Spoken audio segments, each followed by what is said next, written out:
Okay na okay talaga magkaroon ng pocket wifi, lalo na kung gagala ka at kailangan mong i-share ang internet mo sa iba.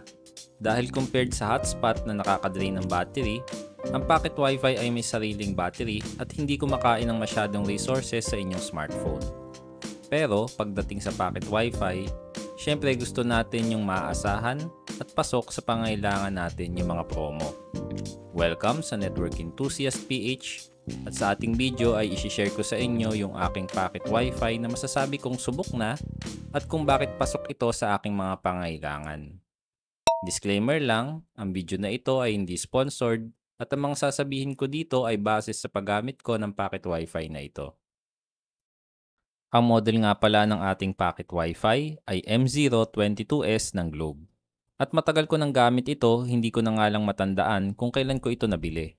Pero sa aking tansya ay more than 2 years na ito sa akin. May mga minor scratches na rin ito dahil nga sa tagal ng paggamit. Hindi ko na binalak na i-open line pa ito kung meron man dahil ang plano ko noon ay lagyan ito ng GoMo SIM which is gamit ko hanggang ngayon. Yung promo din na ginagamit ko dito yung non-expiry lang at hindi yung unlimited. Dahil ang advantage kasi nun, tuwing lalabas ka, dun mo lang gagamitin. At dahil non-expiry, hindi ka na mag-aalangan na may expiring data na hindi mo nagamit. At dahil hindi naman ganun karami ang feature ng pocket wifi na ito, mabilis ito mag-boot at sa aking testing, ito ay nag-boot ng 18.07 seconds. Sa physical feature nito sa harap, makikita natin yung logo, yung 4 na indicator katulad ng cellular signal, Wi-Fi signal, SMS at battery. Sa taas, makikita natin yung power button at sa ilalim yung WPS button at micro USB port bilang kanyang charging port. Sa likod naman, kung bubuksan natin yung takip ay makikita natin yung battery. Ang battery ng aking unit ay 2050 mAh lamang. Kung ang inyong unit ay iba sa aking battery capacity, please let me know sa comment section. Sa loob din makikita natin yung Wi-Fi credentials katulad ng web UI, IP address, default Wi-Fi name at password at ganun din yung default username at password ng web UI. Andito din yung IMEI, serial number at MAC ID. Andito din yung kabitan ng SIM at SD card slot para sa gusto itong lagyan ng storage. Pero sa akin, di ko na inattempt kasi hindi ko naman kailangan. Pagdating naman sa web UI nito, ito ay maa-access mo sa IP na 192.168.8.1. So basic lang talaga yung features niya sa web UI. Like pwede mo i-change yung kanyang Wi-Fi name at password, mag-check ng SMS, mag-update ng software at iba pang basic features. Siguro yung unique lang sa akin dito ay yung SD card management. Pero katulad ng sabi ko kanina, hindi ko siya ginamit.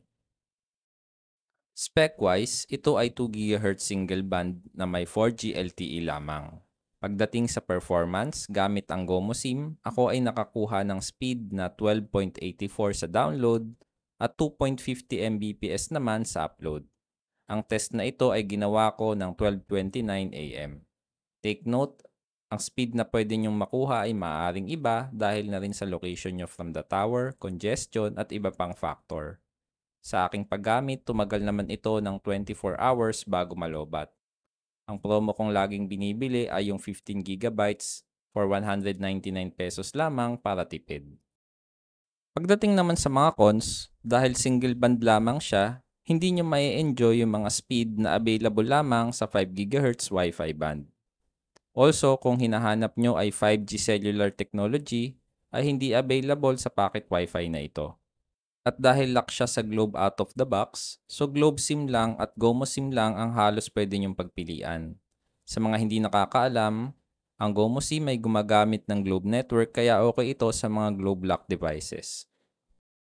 In conclusion, although wala siyang features na mga mamahaling pocket Wi-Fi, kaya ako naman ito nagustuhan dahil nabili ko lang ito ng 1K noon at gusto ko lang yung talagang basic features na pwede mong makabitan ng GoMo SIM. Yung combination ng non-expiry at fast boot up times meaning magagamit mo siya agad at di ka matatakot na ma-expire na agad yung load.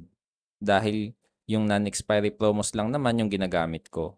Pero meron ding unlimited offer si GoMo kung yun yung pasok sa panlasa nyo. Although wala siyang 5G feature, pag gagala ka hindi naman lahat ng area ay available ang 5G. lalo na sa mga probinsya na hindi naman masyado available ang 5G signal. Kaya naman pasok na pasok talaga sa akin kung ordinary 4G pocket wifi lang ang gagamitin ko. Okay din siya gamitin habang nagta-travel along with your navigation apps like Google Maps, Waze at iba pa. So simple lang siya, mura, at okay na promo kung GoMo SIM ang gagamitin nyo. Ikaw ka-enthusiast, anong packet wifi ang gamit mo? At sa mga nakagamit na nito, kamusta ang experience nyo dito? Please let me know sa comment section. Nga pala, huwag niyong kalimutang mag-like at mag-subscribe at i-click yung bell icon dahil malaking tulong yon para masuportahan yung channel natin. Salamat sa panonood.